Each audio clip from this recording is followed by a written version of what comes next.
Welcome back to the deep dive. Okay, we've all seen them, right? Those crazy claims online. Passive income, making thousands from your laptop. Yeah, and AI is always thrown in there now as the, magic ingredient. Exactly. It sounds, well, frankly, unbelievable sometimes.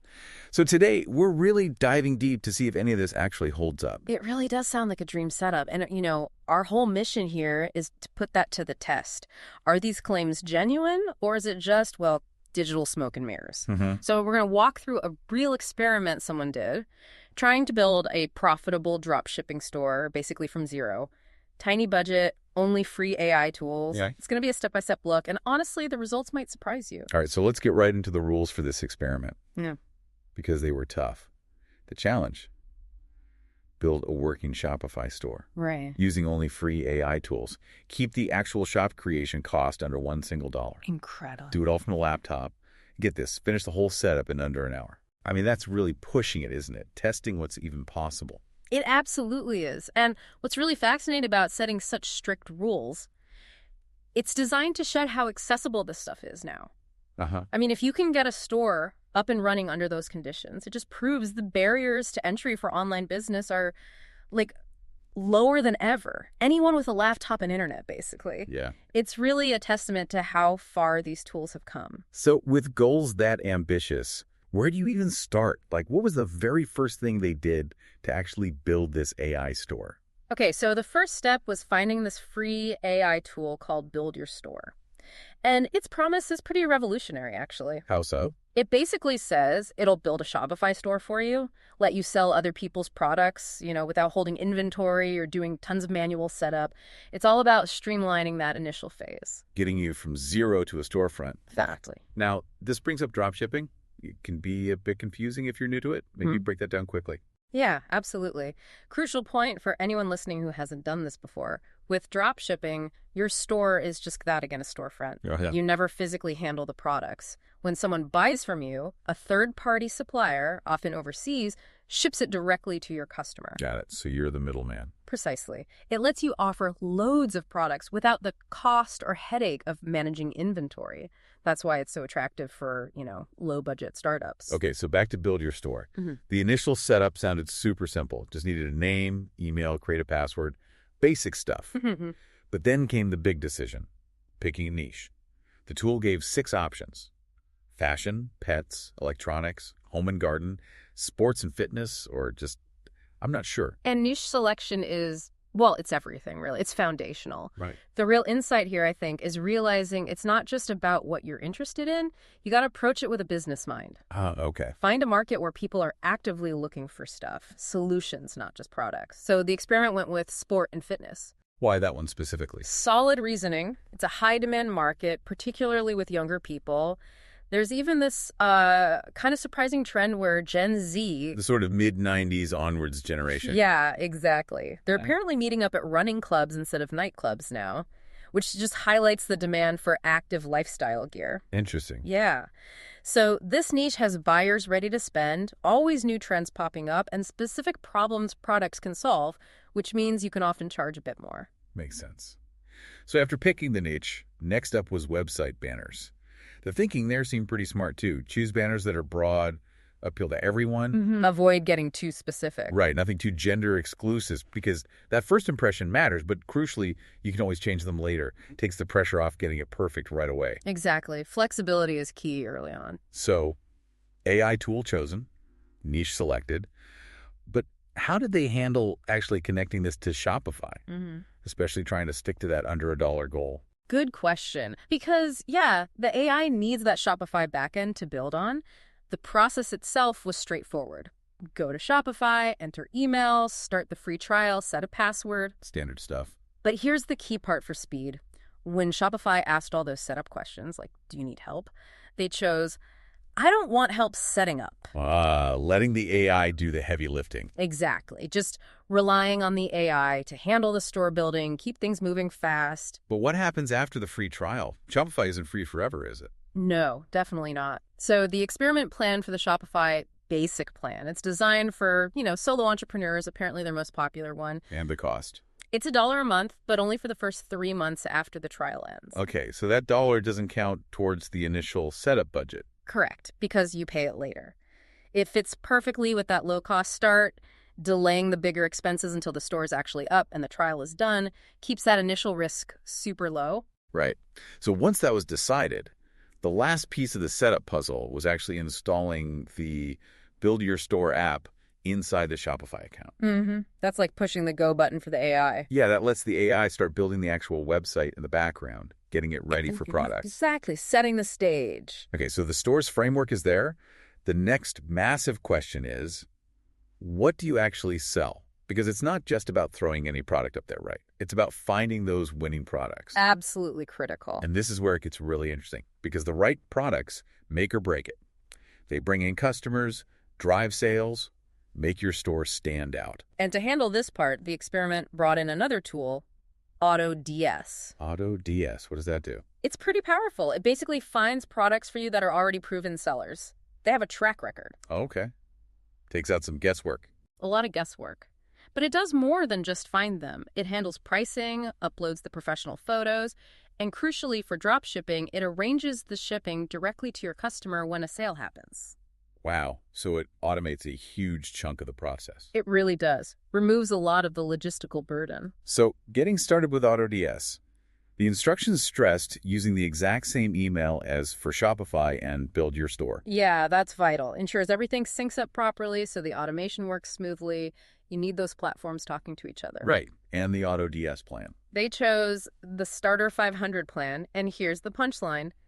It costs 99 cents for the first 30 days. Ah, so that's where the under $1 budget was officially spent. Exactly. That 99 cents hit the budget limit right there.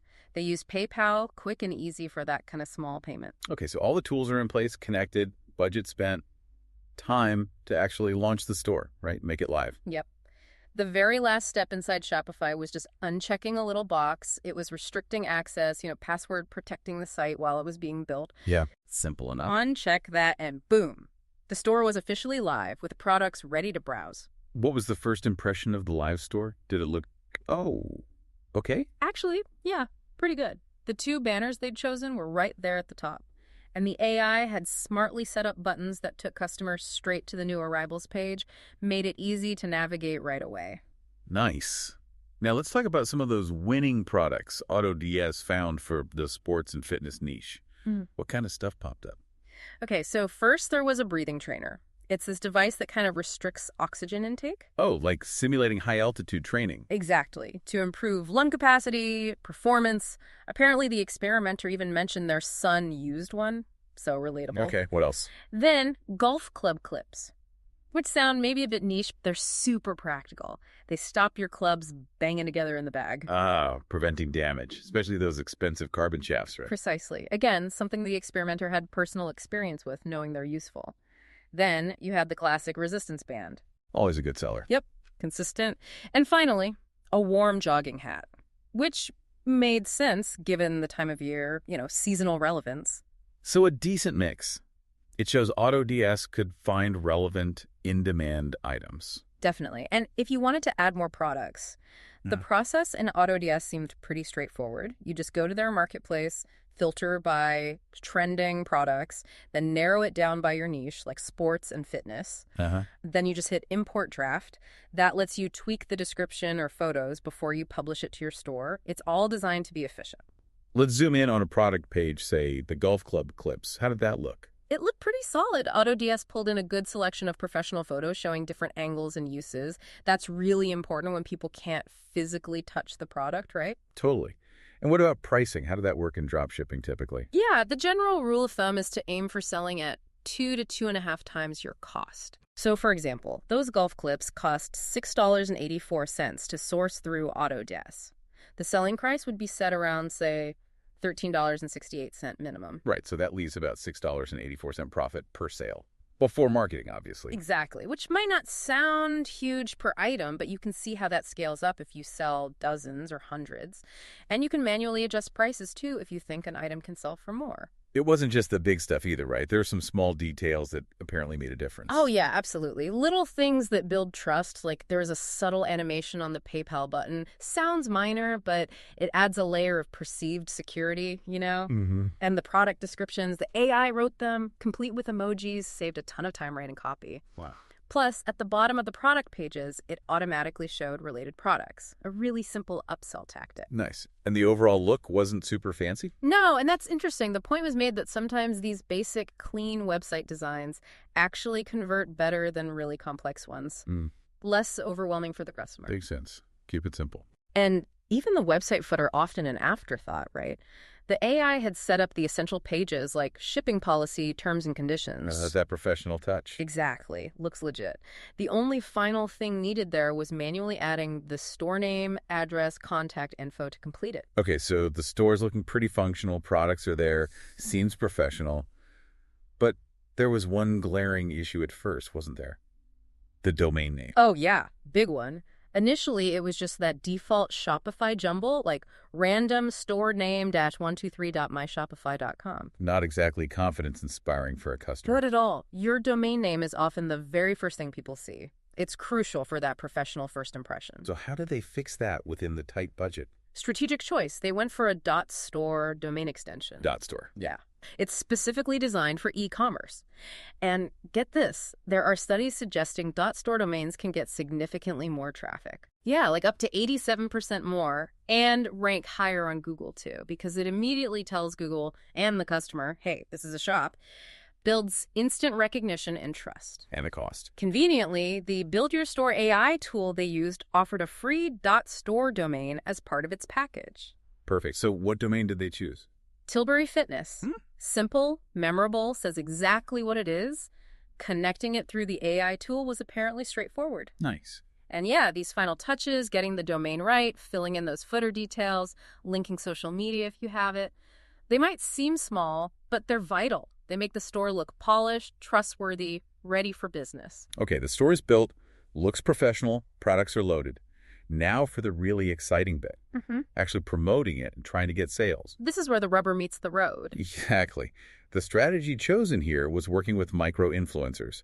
Now, these are different from the huge, mega-famous influencers, right? That's right. Big difference. So why micro-influencers specifically? What's the advantage? Well, data from places like Social Bakers shows that accounts with follower counts in the, say, 10,000 to 50,000 range, they actually get much higher engagement rates. Higher than the massive accounts. Up to 60% higher engagement, yeah. And over 20% higher conversion rates, meaning people actually buying stuff compared to macro influencers with like 500,000 followers or more. Wow.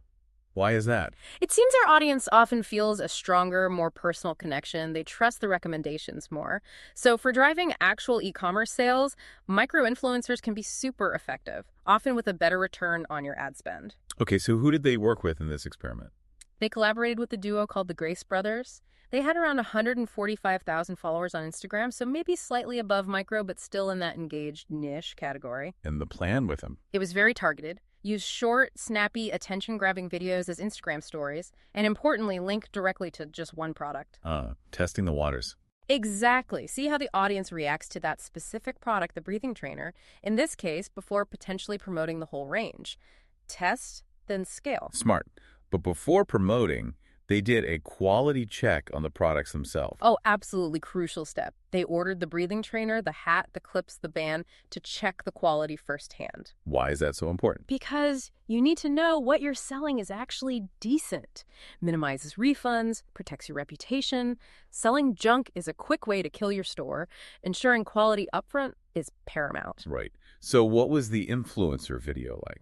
It was described as wacky and attention-grabbing, showed the breathing trainer being used in a high-energy, maybe slightly silly way. Why that style? Perfect for Instagram stories. You need to stop people scrolling, right?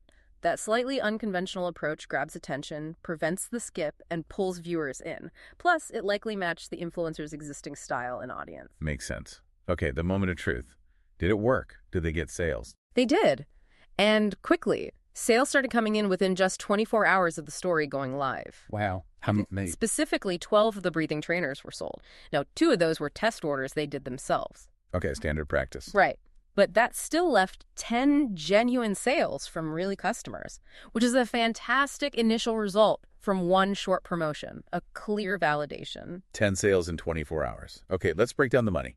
This is the bottom line. Oh, absolutely. Let's run the numbers. So revenue first, 10 sales at $13.42 each. That comes out to $134.20, which is about, what, 170 US dollars? Roughly, yes. Around $170.85 USD based on typical exchange rates. Okay, now the costs. The product cost plus shipping for those 10 trainers handled by AutoDS was $3.95 each. That's right. So $3.95 times 10 is $39.50 total for the goods. Then there was the fee for the influencers, the Grace brothers. That was $50. Okay, $50. And finally, the Shopify fee, that $1 they kicked in after the trial. Yep, add $1 for that. So total costs, $39.50 plus $50, that's $90.50. Correct. $90.50 in total expenses for this initial push. Which means revenue of $170.85 minus costs of $90.50 leaves a net profit of $80.35, a clear profit. $80.35 profit. From an experiment set up for under $1 in under an hour using AI tools and with just $50 spent on marketing. When you put it like that, it really highlights the potential, doesn't it? It's not get-rich-quick money from one test, obviously. Well, but the real insight is that speed to validation. Proving the concept, testing the market, getting real sales data, all with incredibly low financial risk. Just over $90 total spend to get to profit. Yep. It shows how accessible this is now. You can test ideas quickly, see what works, and then decide if you want to scale it up by promoting more products, maybe finding more influencers. The potential to scale that $80 profit into thousands a month is definitely there based on this model. This whole deep dive has been pretty eye-opening. From those initial flashy claims about passive income to actually walking through a real-world test with such tight constraints using AI, it really does drive home the point. Starting an online business like dropshipping is genuinely accessible. It really is. The potential is tangible, especially using these AI tools, even if you're starting with almost nothing. Yeah, that initial $1 setup is just incredible. Which brings us to a final thought, maybe something for you, the listener, to chew on. Okay. How might understanding these practical steps, seeing the power of this automation in action, how might that empower your own curiosity about online ventures? Or maybe just help you analyze those flashy claims you see online with a more critical eye? Good question. Yeah, reflect on that balance, Yeah. the minimal setup effort versus the potential for scalable income, and how crucial it is to actually test ideas with real data like this experiment did. Absolutely. Well, thank you for joining us on this deep dive into the world of AI-driven passive income and that $1 store challenge. We hope it gave you some food for thought and maybe even sparked an idea or two.